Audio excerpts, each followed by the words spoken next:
Getting to our developing story this morning, the National Transportation Safety Board has issued an urgent warning to SEPTA. The agency wants SEPTA to suspend hundreds of regional rail cars on the tracks after 5 of the cars caught fire this year. PHL17's Rachel Moore is live from the Winfield station with what that report found. Rachel.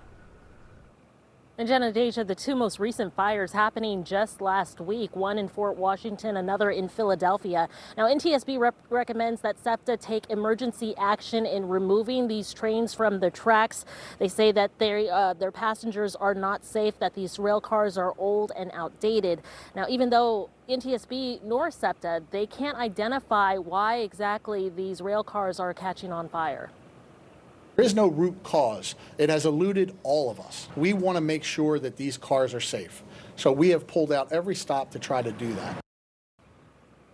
So here are some photos released in the NTSB report. You might remember back in February when one of the worst fires destroyed a rail car in Ridley Park near Kremlin Station. 300 passengers and crew members safely evacuated, and that's when NTSB began this investigation. Since then, 4 other rail cars have caught fire. The trains we're talking about are part of the Silver 4 fleet. NTSB recommends that SEPTA suspend all 225 cars from service, citing fire risks. That's about 2/3 of SEPTA's regional rail operations.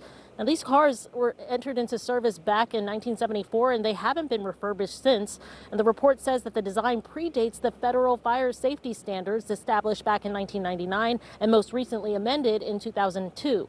SEPTA's GM, who you just heard from, says that the agency has a list of 40 mitigation measures, including live video reporting and in-person checks on all trains. He adds any permanent changes will have to be done with the loan because the $400 million that SEPTA just got from the state is to maintain current operations.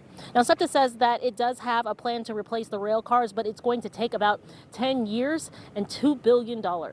Reporting live from Winfield Station, Rachel Moore, PHL17 Morning News.